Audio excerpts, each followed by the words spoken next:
बर्तन ले लो, बर्तन, मिट्टी के बने हुए बर्तन। पिताजी, यह लीजिए, पानी पी लीजिए। हाँ बेटी लाओ। मैं कितना लाचार हो गया हूँ।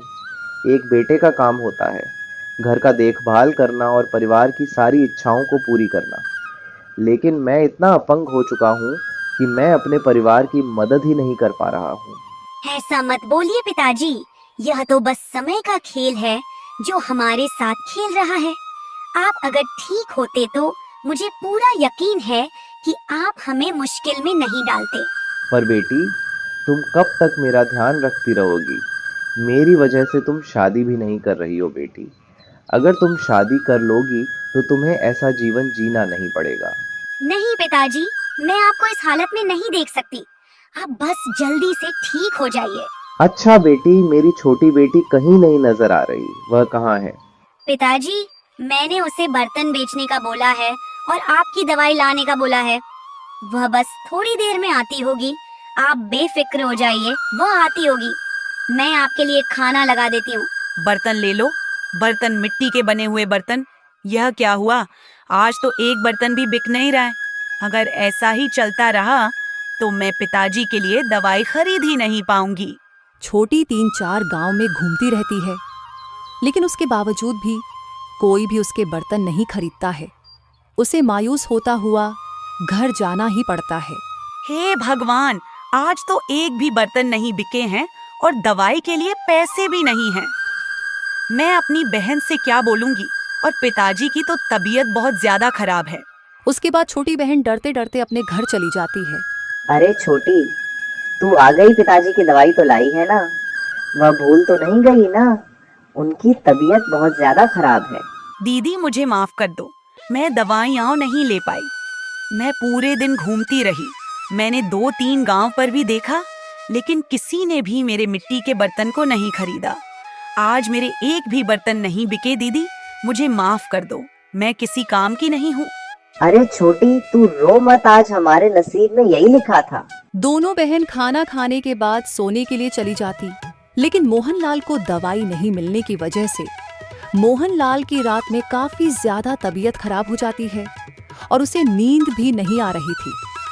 अगले दिन सुबह होते ही रामलाल की तबीयत काफी ज्यादा खराब हो जाती है। यह सब मेरी गलती है। अगर मैं कल बर्तन बेच देती तो आज मेरे पिताजी की तबीयत खराब नहीं होती।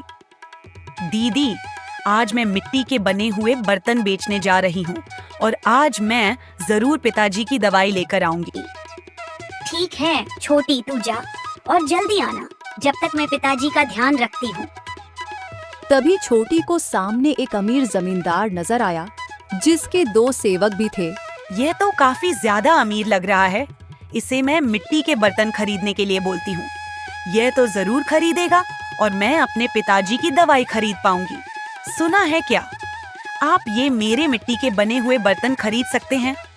मुझे पैसों की सख्त जरूरत है। अगर आप ये बर्तन खरीद लेंगे तो मैं अपने पिताजी के लिए दवाई ले पाऊंगी और सही समय में उन्हें दे पाऊंगी। नहीं मालिक, यह लड़की बहुत तेज लग रही है। मैं ऐसे लोगों को अच्छे तरीके से जानता हूँ। ये लोग भोले भाले लोगों को अपनी बातों में फंसाते हैं और फिर उसके बाद चीजें खरीदने का बोलते हैं और ऐसे ही करके अपना सारा सामान बेच देती है। मैं बिल्कुल सच बोल रही हूँ। अगर आप लोगों को मेरी बात झूठ लग रही है तो आप लोग मेरे घर चल सकते हैं और मेरे पिताजी की हालत देख सकते हैं। मुझे पैसों की सख्त जरूरत है, मैं झूठ नहीं बोल रही हूँ। मालिक, आप इस लड़की की चिपड़ी चुपड़ी बातों पर न आए। ये लड़की यकीनन झूठ बोल रही है और आपको फंसाने की कोशिश कर रही है। चुप रहो, तुम ठीक कह रही हो। तुम्हारा यह मासूम चेहरा सब कुछ साफ साफ बता रहा है कि तुम सच बोल रही हो। नकद करो, ये सारे बर्तन अभी इसी वक्त खरीद लो और इसके पूरे पैसे इसे दे दो। क्या आप ये सारे बर्तन खरीद रहे हैं? आपका धन्यवाद, मैं आपका यह एहसान कभी भी नहीं भूलूंगी। उसके बाद उस लड़के ने पूजा के सारे बर्तन खरीद लिए और उसे उसके पैसे दे दिए। उसके बाद छोटी सारे बर्तनों को बेचने के बाद अपने पिताजी की दवाई लेकर अपने घर चली जाती है। तुम दोनों को पता है कि ये लड़की कौन है? नहीं मालिक, हमें नहीं पता कि ये लड़की कौन है, लेकिन अगर आप बोलेंगे इसके बारे में पता लगाओ तो हम जरूर पता लगाएंगे। बेवकूफ हो, मेरा मुंह क्या देख रहे हो? अब जल्दी जाओ और उस लड़की के बारे में पता लगाओ और उसके सारी बात मुझे बताओ। दीदी देखो, मैं आज कितनी जल्दी आ गई और मैंने मिट्टी के सारे बर्तन भी बेच दिए हैं और पिताजी की दवाई भी लेकर आई हूँ। छोटी, तू इतनी जल्दी कैसे आ गई? आज से पहले तूने तो कभी इतने सारे बर्तन एक ही बार में नहीं बेचे हैं। हाँ दीदी, आज तो मुझे एक भले इंसान मिल गए थे जिन्होंने मेरे सारे मिट्टी के बर्तन खरीद लिए और मुझे सारे पैसे भी दे दिए। तभी मैं इतनी जल्दी पिताजी के लिए दवाई लेकर आ पाई हूँ। दोनों बहनों ने पिताजी को दवाई पिला दी थी और उसके बाद उनकी तबीयत पहले से काफी बेहतर हो गई। वे काफी ठीक हो गए थे। बर्तन ले लो, बर्तन मिट्टी के बने हुए बर्तन। अरे, आप अगर कल मेरे सारे बर्तन नहीं खरीदते तो पता नहीं मेरे पिताजी के साथ क्या होता। वो तो मर ही जाते और मैं जीते जीते ही मर जाती। आपका बहुत धन्यवाद। अरे कोई बात नहीं, मुझे पता चला तुम्हारे घर की हालत काफी खराब है और तुम्हारी माँ तुम्हें छोटे में ही छोड़ के चली गई और तुम्हारे पिताजी इतने बीमार रहते हैं कि पूछो मत। बच्ची, तुम और तुम्हारी बड़ी बहन अब घर के सारे काम तुम दोनों को ही देखने पड़ते हैं साफ। हाँ, वो तो है, लेकिन जब मेरे पिताजी ठीक हो जाएंगे तो वो हमारा ख्याल अच्छे से रखेंगे और हमें ऐसी जिंदगी जीनी नहीं पड़ेगी। मुझे पूरा यकीन है कि एक दिन मेरे पिताजी बिल्कुल ठीक हो जाएंगे और पहले की तरह स्वस्थ हो जाएंगे। देखो सुंदरी, मेरा नाम राहुल है और मेरे पिताजी का नाम सज्जन सिंह है। मेरे पिताजी इस गांव के बड़े जमींदार हैं। देखो लड़की, मेरे अंदर वह ताकत है कि मैं तुम्हारी जिंदगी को सुधार सकता हूँ और तुम्हारे पिताजी को भी ठीक करवा सकता हूँ। पर यह सब कैसे संभव है? देखो सुंदरी, तुम मुझसे शादी कर लो। यह मैं हम दोनों की भलाई के लिए कह रहा हूँ। मुझे तुम पसंद हो और अगर हम दोनों की शादी हो जाती है तो मैं तुम्हारे पिताजी को अच्छे से अच्छे डॉक्टर के पास दिखाऊंगा और वो पहले की तरह ठीक भी हो जाएंगे और फिर तुम्हें गरीबी वाली जिंदगी जीने की भी कोई जरूरत नहीं है। क्या आप सच कह रहे हैं? अगर मैं आपसे शादी कर लूंगी तो आप मेरे पिताजी को ठीक करवा सकते हैं। और नहीं तो क्या, मैं तुम्हारे पिताजी को इस गांव के सबसे बड़े डॉक्टर के पास ले जाऊंगा। अगर उसके बावजूद भी तुम्हारे पिताजी की तबीयत ठीक नहीं हुई तो मैं शहर के सबसे बड़े डॉक्टर के पास ले जाऊंगा, लेकिन तुम्हारे पिताजी की तबीयत को पहले की तरह ठीक कर दूंगा और ऐसी कोई बीमारी नहीं जिसकी दवा मेरे पास ना हो।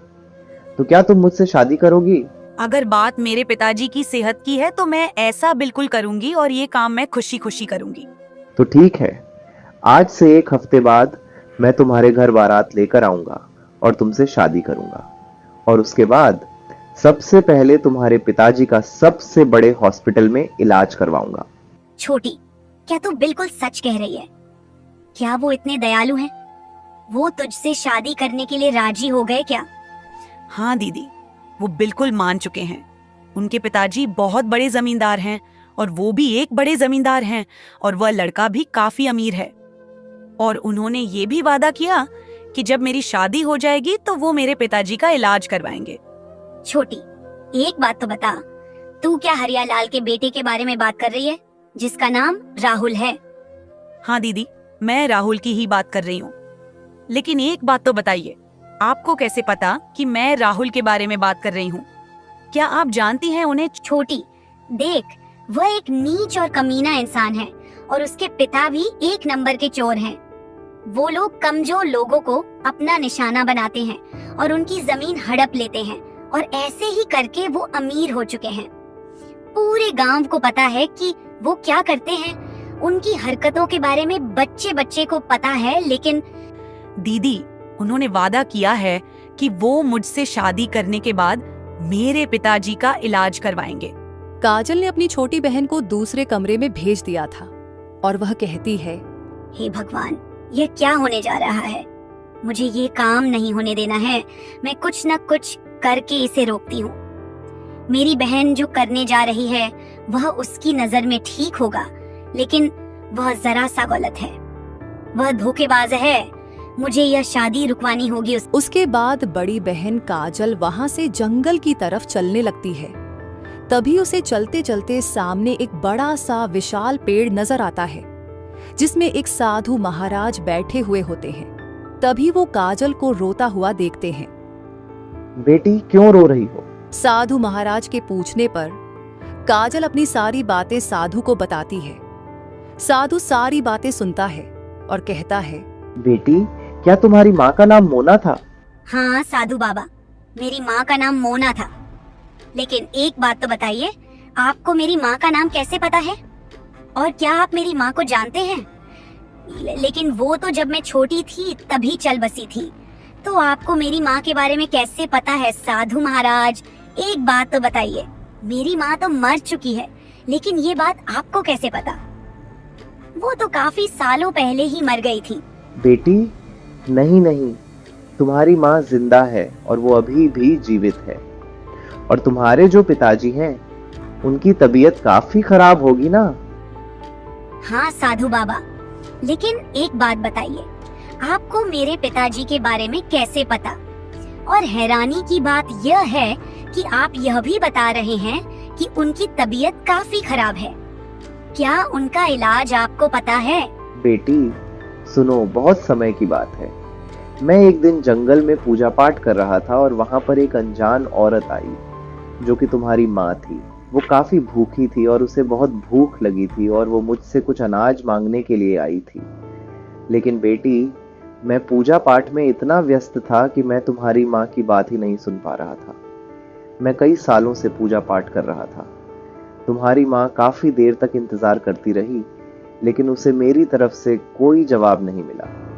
तभी तुम्हारी माँ को गुस्सा आया और उसने मेरे ऊपर पानी छिड़क दिया, जिसकी वजह से मेरा पूजा पाठ पूरे तरीके से खत्म हो गया और मेरी सालों और वर्षों की मेहनत बर्बाद हो गई। और मैंने गुस्से में आकर तुम्हारी माँ को श्राप दे दिया कि उसका जो भी पति होगा वह बहुत बीमार रहेगा और कभी ठीक नहीं होगा। तुम्हारी माँ काफी नादान थी।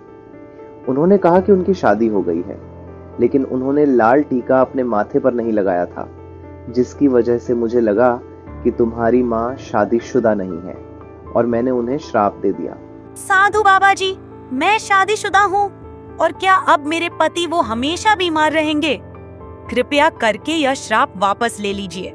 मुझसे गलती हो गई, मैं नादान हूँ, लेकिन आप तो मेरी बात ही नहीं सुन रहे थे। मुझे इस बारे में कुछ भी पता नहीं था कि आप पूजा पाठ कर रहे हैं। अगर मुझे पता होता तो मैं कुछ भी नहीं करती, मैं आपको तंग ही नहीं करती।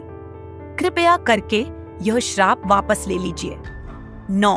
मैंने तुम्हारी माँ को समझाया कि श्राप देने के बाद उसे वापस लेने की शक्ति मेरे पास नहीं है।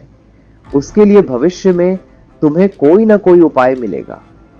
इसके बाद मैंने तुम्हारी माँ को एक मूर्ति में बदल दिया और कहा कि जब कोई उस मूर्ति पर पानी डालेगा तो तुम्हारी माँ पहले जैसी हो जाएगी और तुम्हारे पिता की भी तबीयत ठीक हो जाएगी। लेकिन बेटा, लगता है अभी तक किसी ने भी उस जगह को नहीं देखा है और किसी ने भी उस मूर्ति पर पानी नहीं डाला है। बेटी, तुम ही अपनी माँ को मुक्त कर सकती हो और अपने परिवार को बचा सकती हो। जंगल के बीचों बीच एक घना पेड़ है, उसी के नीचे वह मूर्ति मिलेगी। तुम्हें बस उस मूर्ति पर पानी डालना है। जैसे ही तुम उस मूर्ति पर पानी डालोगी, तुम्हारी माँ पहले की तरह जीवित हो जाएगी और उसके बाद तुम्हारे पिताजी भी ठीक हो जाएंगे और फिर तुम्हारा परिवार पहले जैसा हो जाएगा। शुक्रिया साधु बाबा जी, मैं अभी जाती हूँ और अपनी माँ को मुक्ति दिलाने के लिए लेकर आती हूँ। 3। साधु बाबा के कहते ही काजल निकल पड़ी अपनी माँ को बचाने के लिए और अपने खानदान को बचाने के लिए। इसके बाद काजल चलते चलते जंगल के बीचों बीच आ जाती है और वहां देखती है कि जंगल के बीचों बीच एक घना पेड़ है। उस पेड़ के नीचे एक छोटी सी मूर्ति है। काजल तो सीधे वहां जाती है और उस मूर्ति पर पानी छिड़कती है। जैसे ही वह पानी छिड़कती है, वहां अचानक एक तेज रोशनी फैल जाती है और देखते ही देखते वह मूर्ति बदलकर उसकी माँ का रूप ले लेती है। अपनी माँ को सामने देखकर काजल बहुत खुश होती है। तभी माँ कहती है, बेटी क्या तुम काजल हो? माँ ने अपनी बेटी को पहचान लिया था। वह उसे गले से लगा लेती है। काजल भी माँ को सब कुछ बता देती है। माँ सब बातें सुनती है और कहती है, चलो बेटी, हमें जाकर अपने परिवार को बचाना होगा। इसके बाद माँ बेटी चलते चलते अपने घर लौट आती हैं। फिर माँ